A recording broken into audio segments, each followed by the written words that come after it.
다음 4번 문제입니다.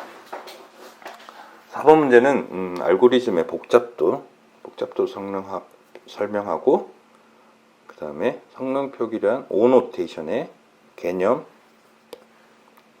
유형, 그 다음에 연산 시간의 차이. 그래서 여기도 문제를 잘 보시는 게 알고리즘의 복잡도를 설명을 하고 그 다음에 오노테이션에 대한 개념, 유형, 유형별, 연산 시간 차이를 설명을 해야 되겠죠. 그래서 알고리즘의 복잡도를 먼저 설명을 했습니다. 알고리즘의 복잡도는 잘 알고 있는 시간 복잡도, 그 다음에 공간 복잡도 이렇게 있습니다. 그래서 알고리즘 복잡도라고 하는 것은 어떤 이제 문제 해결을 알고리즘을 통해서 구현을 하는데 이 문제 해결에 대한 알고리즘에 필요한 리소스, 그러니까 리소스를 시간과 공간 등으로 나눠서 어느 정도 걸리냐 이런 실행 측면에서 알 수 있는 알고리즘의 척도가 되겠죠. 그래서 크게 시간 복잡도와 공간 복잡도를 나눠지고 실질적으로 이제 이 시간 복잡도 같은 경우에는 아래쪽이 이제 인풋이 되겠고 위쪽이 시간이 되겠죠. 그래서 인풋에 따른 시간에 얼마나 걸리느냐를 표현을 하는, 그래서 시간을 얼마나 필요한 시간을 나타내는 그런 척도가 될 것 같습니다. 두 번째, 공간 복잡도 같은 경우에는 실행을 하는데 이것도 이제 어떤 성능과 영향을 미치겠죠. 메모리를 얼마나 차지냐 이런 부분들이 해당되는 PC나 환경에 따라서 성능으로 나타나기 때문에 메모리 공간의 양을 얼마나 차지하느냐 이렇게 나눠져 있습니다. 그래서 시간 복잡도 같은 경우에는 데이터 인풋과 실행 시간에 대한 함수로 나타내지고 이렇게 공간 복잡도 같은 경우에는 이제 해당되는 알고리즘이 공간을 얼마나 요구하냐, 공간 요구량이 있습니다. 이 부분은 실제로 고정 공간으로, 그 다음에 가변 공간으로 두 가지로 나눌 수 있고 각각의 합을 공간 요구량으로 해서 공간 복잡도가 설명이 된다. 이렇게 알고리즘 복잡도에 대해서 설명을 했습니다. 그 두 번째, 오노테이션이라는 것의 개념과 유형 이렇게 보여줬고 그 다음에 연산 시간의 차이, 이게 이제 문제에 있었죠. 그렇게 해서 이렇게 나눠서 오노테이션에 대해서 설명을 작성을 했습니다. 그래서 오노테이션 같은 경우에서는 저희가 이제 비고 노테이션으로 해서 저희가 이제 정근 표기법에 이제 비고 오 노테이션이 있고 그다음에 오메가 세타 노테이션이 있죠. 그래서 오 노테이션 같은 경우에는 이제 워스트 케이스, 최악의 상황, 그다음에 오메가는 최상, 그러니까 실행 시간이 제일 좋다는 거죠.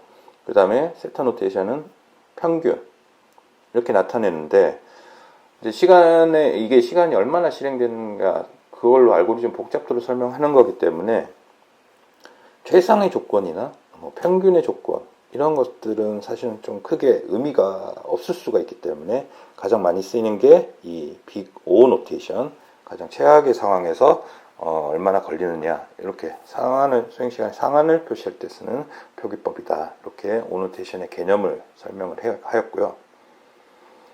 이제 유형 같은 경우에는 이제 이렇게 많이들 알고 계시는 상수, 로그, 선형, 2차, 기수, 팩토리얼 이렇게 시간 복잡도의 유형에 대해서 설명을 했습니다. 이 유형에 대한 다음 문제에 이제 연산 시간의 차이를 이제 설명을 하기 때문에 여기에서는 이제 유형 설명에서는 대표적인 알고리즘, 실질적으로 저희가 반복문 같은 경우에는 이중 반복문 이런 거는 선형, 2차 시간 이렇게 될 것 같고 완전 탐색일 경우에는 팩토리얼, 실제적으로 그냥 값을 하나씩 그냥 가져가는 배열 같은 경우에는 이제 상수 이렇게 해서 해당되는 O 노테이션의 유형을 설명을 하였고요. 다음에 이제 연산 시간의 차이, 각 노테이션별 연산 시간의 유형별 연산 시간의 차이에 대해서는 잘 알고 계시는 이 그래프를 통해서 각각의 유형에 대해서 그래프에서 어떻게 수학적으로 표현이 되냐, 그리고 명시적으로 이 노테이션에 대한 연산 시간의 차이 여기가 이제 많이 걸린다는 거죠. 이렇게 해서 나타냈습니다. 그리고 이 그래프가 함수가 이 인풋과 상관관계이기 때문에 따라서 사실은 이제 알고리즘을 테스트하거나 이제 그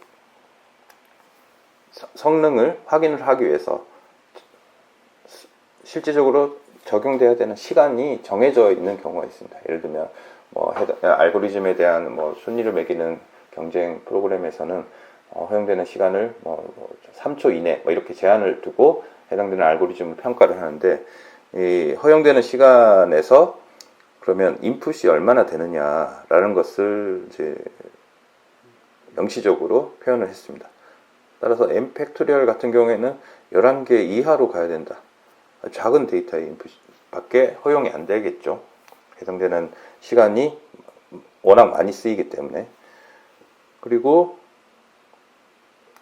그냥 n로그 같은 경우, 상수 같은 경우에는, 선형 같은 경우에는 1000만 건까지는 허용을 하고, 그 다음에 로그나 상수 같은 경우에는 그 이상까지 되는 것으로 봐서 이 데이터 인풋과 아주 밀접한 영향이 있다, 이런 부분을 이러한 수치를 보여줌으로 인해서 좀 더 부연 설명을 하고 있습니다. 그래서 연산 시간에 대한 부가적인 설명으로 아까 유형과 같은 형태이긴 하지만 해당되는 시간이 얼마나 걸리느냐, 상수 같은 경우에는 가장 효율적인 시간이 되겠죠. 그 다음에 팩토리얼 같은 경우는 극도로 빠르게 증가를 한다, 이렇게 상관관계를 보여주면 좋겠습니다. 따라서 이거 해당되는 설명을 하고 이후 해당되는 문제가 알고리즘의 복잡도에 대한 설명이 있기 때문에 비교에 대한 설명도 추가로 4단락에 넣었습니다. 여기는 이제 연산 횟수, 이제 여기는 메모리 사용량, 그 다음에 실제로 수시, 이런 부분들을 작성을 하고, 시장한 복잡도와 공간 복잡도가 무조건 다 좋은 게 아니라 이게 이제 트레이드 오프가 존재할 수 있기 때문에 서로 상충되는 부분이 있습니다. 따라서 어떤 상황에 따라서 시간을 희생을 하거나 메모리를 줄이거나 이런 부분들을 반대로 이제 트레이드 오프를 가지면서 어떤 전략적인 측면으로 사용을 할 수 있다, 이런 측면으로 마무리를 하는, 그렇게 답안을 작성을 하였습니다. 그래서 해당되는 문제, 시간 복잡도, 연산 시간, 이런 부분들에 대한 문제를 잘 읽어보고 마지막 단락을 어떻게 가져갈까, 이 부분들도 좀 고민을 해서 작성을 해주시는 게 좋을 것 같습니다.